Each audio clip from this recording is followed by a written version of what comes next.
In a less than surprising turn of events, the Quest 3 is climbing up the Steam rankings really quickly as far as users who are using VR headsets. Now, of course, we've seen for a while now the Quest 2 is still by far the most popular VR headset on Steam. That means people are using more Quest 2s than anything else to play Steam VR PC games. The Valve Index had held a second for a long time, but this last month it dropped over 3% of the market share, and Quest 3 went up almost 5%. With this trend, most likely by next month, the Quest 3 would be only second to the Quest 2, and some surprising things you go to further down the list, the Oculus Rift S, although it's been discontinued for a while, still one of the top runners. And as you look at it, it's really a lot of Meta or Oculus headsets that are the top headsets now, even on Steam. Unsurprising, as the index is getting older and older and yet still hasn't had any sort of price cuts. People who want to use their wireless VR headsets with their PC still are mostly constricted to the Quest lineup. A few other options, but nothing super affordable or reliable. But I'm wondering if a Valve Decker does finally come from Valve, will we see that jump up this list? Will we see it get anywhere near the top? What do you think? If you still don't know about MetaQuest Plus, that's basically Meta's version of like PS Plus, where you get a couple free games every month. You get 2 free games a month, but you have to keep the subscription to MetaQuest Plus to still have access to those games, otherwise you lose it. But it's an easy way, if you're new to Quest, to kind of grow a library instead of having to go back and buy a lot of these games, especially because a lot of them are more of the original OGs of VR games. This month in February, you're getting I Expect You to Die. That's basically an escape room spy-themed puzzler game where you go through these levels and you die a lot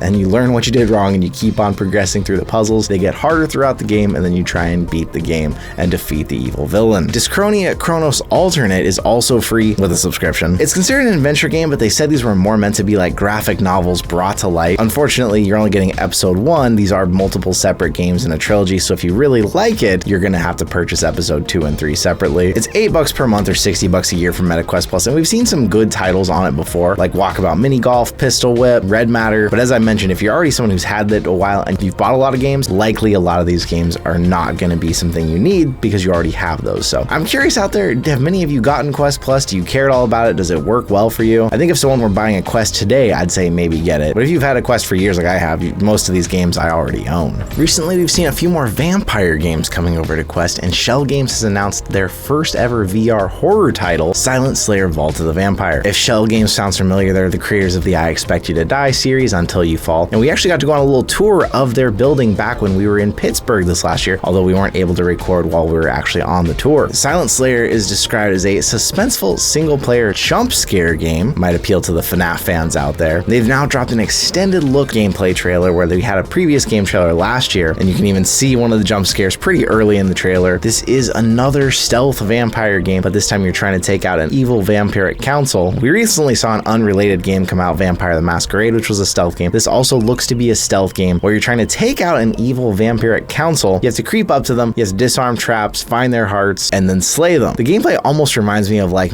a game of Operation in VR. I'll leave a link in case you want to watch the full actual trailer yourself. It is supposed to be coming out this year, 2024, on MetaQuest platform. You may recognize a voice in the first few seconds of this new Ghostbusters update trailer. This is Dr. Ray Stantz from New York. And if you do, that is Dan Aykroyd, one of the original actors from Ghostbusters. In a free update to the Ghostbusters game, Dan Aykroyd has actually come back reprising his original role and narrating the game. You're back in San Francisco hunting Slimer, and even the original Ghostbusters suits are now in-game cosmetics that you can get. It's exciting to see them adding more to this because it was a really hyped game, although at launch it didn't get the greatest of reviews. A lot of mixed reviews with some people saying the Ghostbusters nostalgia was enough, but a lot of reviews saying the same things, like it has repetitive gameplay and a lack of depth. Even though it's a procedural VR game, that gave it little to no replay value. People saying they spent a few hours in the game, but they just didn't have any urge to go back, and it was ultimately a forgettable experience, or it was just lacking story and direction. So if you're someone who's still stuck with Ghostbusters this far, is this new DLC adding enough to the game to turn that score around? Overall, the game is sitting at a 4-star rating with 370 ratings, so it'll be interesting to kind of watch and see if that rating changes over time, if they can bring this back more. But I know when the game launched, a lot of people said they were just not excited about it. It was not the game they were hoping for, and it didn't live up to the hype. What do you think? There's been footage floating around in some articles on a new mixed reality chess game on Quest 3 that's really creating some buzz because it has some unusual features in it. Now, if you haven't heard of this or found it yet, it is hard to find because it is literally just titled Chess, and it's only on App Lab. It's $15, it's not free. But some of the really interesting details about this is a mixed reality game where you couldn't even go as far as setting up a real chessboard with real pieces and playing those in mixed reality against an avatar opponent, whether they are a bot or a real person across the world. And it's designed to use hand tracking, but that means means with your actual hands, you can be moving real pieces, whether you decide to hide the virtual pieces or whether you have the virtual pieces laid over the board, and really makes this feel like you're playing real chess. Also, it has a feature that will keep your real-world hands in between you and the board so that when you're moving them, your hands aren't disappearing like they do often in mixed reality when they go in front of a mixed reality object. I need to go digging to see if I still have an actual chessboard somewhere. I haven't played in a long time, but this has me really curious to try this out and see what this is like. If any of you decide to go for it, I'd love to hear in the comments how well it worked, how hard it was to calibrate. But I'm gonna be looking for my chess set this weekend because I want to check this out. Apple Vision Pro officially launched today. People are picking them up in store with the last of the stock or pre-orders. We're able to go get them as well. And with that, we actually have some AR VR games that are coming out on the Apple Vision Pro. Some games that we know, like Demio, of course, working fully with hand tracking and available on the Apple Vision Pro. But some surprise announcements, one of which is actually from the creator of Demio. They made a game room game. This is a spatial board and card game collection. This came out today at launch, and this has versions of chess, solitaire, hearts, yacht, which is basically Yahtzee, sea battle, which is basically battleship, where you can play and battle against AI or play others in online multiplayer. They kept this under wraps pretty well and just announced that this is now out and available on Apple Vision Pro, which is exciting. We've seen some other familiar games like Just Hoops, which is actually coming over from App Lab, is also available on Apple Vision Pro. Rec Room, although it's not out yet on Apple Vision Pro, was confirmed to be coming, which will be interesting to see what kind of movement they're going to be using in it. Super Fruit Ninja, of course, Fruit Ninja VR, basically, except you're using hand tracking now to slice up fruit in front of you. And announcements that Synth Riders actually has a new version coming out just for Apple Vision Pro. This advertises that it's using a brand new audio reactive spatial environment. You can see in the trailer here your balls that you typically play the game with over your hands sitting over in the corner as you get set up, and then when you start the game you have one on each hand playing through Synth Riders. And Synth Riders is actually a pretty good fit for this if the hand tracking can keep up. There's other games too, a good list over on Upload VR. I'll leave a link to that in case you want to check it all out, although I know not a lot of our people are actually getting the Apple Vision Pro, so it's more interesting just to kind of see what is making its way over there and if it's going to shape any different changes in the VR realm.